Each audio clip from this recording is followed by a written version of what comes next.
কি ক'ম আৰু ৰ'দে ৰ'দে আমি বজাৰ কৰি ফুৰিব লগা হৈছে। আজি আছিলে আমাৰ কলেজৰ প্ৰথমটো দিন। চ' এক্সাইটমেণ্টো আছিলে, লগতে নাৰ্ভাছনেছো আছিলে।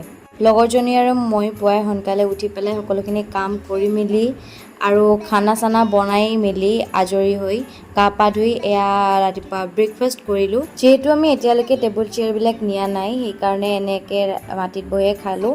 দেন ৰেডি হ'লোঁ আৰু গ'লোঁ। দিনবিলাক যেন চকুৰ পলকতে গৈ আছে তেনেকুৱা লাগে, আপোনালোকক ভাষাৰে বুজাব নোৱাৰা হৈছোঁ। আৰু সেইদিনাখন মই HS পাছ কৰিছিলোঁহে, আজি কলেজত এডমিশ্যনো হ'ল আৰু কলেজত আহিলোঁ। যি কি নহওক এয়া মাজনীক কামত লগাই দিছোঁ ৰুম বিচৰাৰ।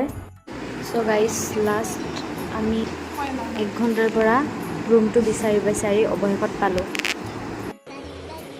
আচ্ছা। আৰু এইজনী আমাৰ নিউ ফ্ৰেণ্ড। হাই কৈ দিয়া। কলেজত গৈছিলোঁহে, প্ৰথম দিনাখনে আমাৰ এজনী ফ্ৰেণ্ডো বনি গ'ল।